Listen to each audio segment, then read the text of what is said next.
A'udzu billahi minasyaitonir rajim. Bismillahirrahmanirrahim. I am Ashraf S. Gumaga from Group 3. Ang aking tatalakayin ay Islamic Theology ni Hamid al-Din al-Kirmani.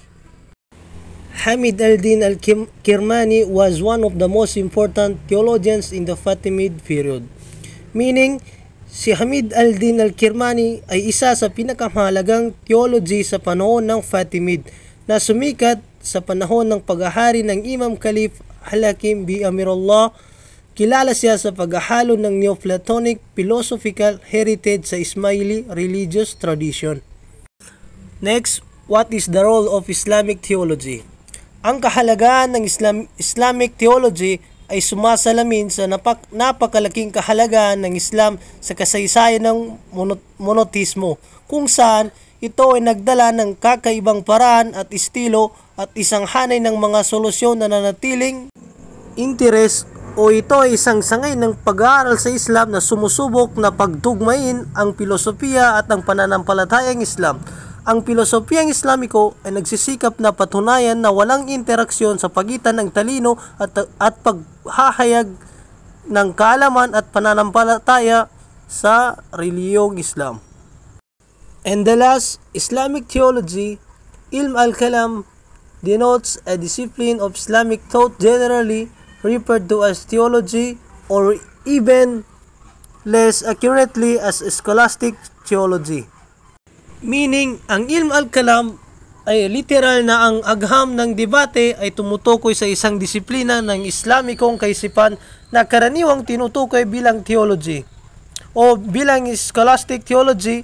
Ang disiplina na umusbong mula sa mga kontrobersyang pampolitika at relihiyon na bumalot sa komunidad ng Muslim na mga taon ng pagbuo nito ay tumatalakay sa mga interpretasyon ng doktrina ng relihiyon at ang pagtatanggol sa mga interpretasyong ito sa pamamagitan ng mga diskursong argumento.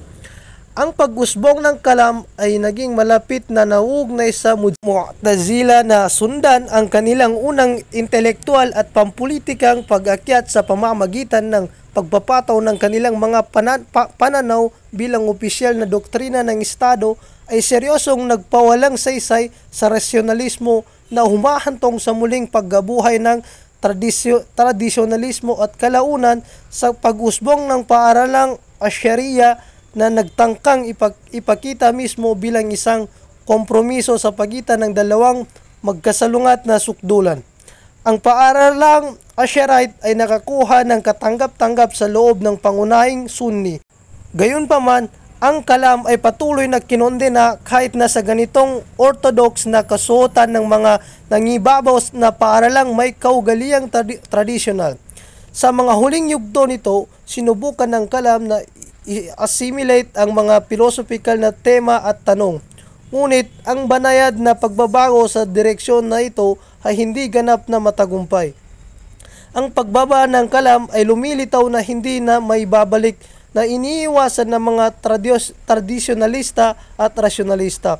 Bagamat ang mga tekstong kalam ay patuloy na tinalakay at itinuro pa sa ilang anyo.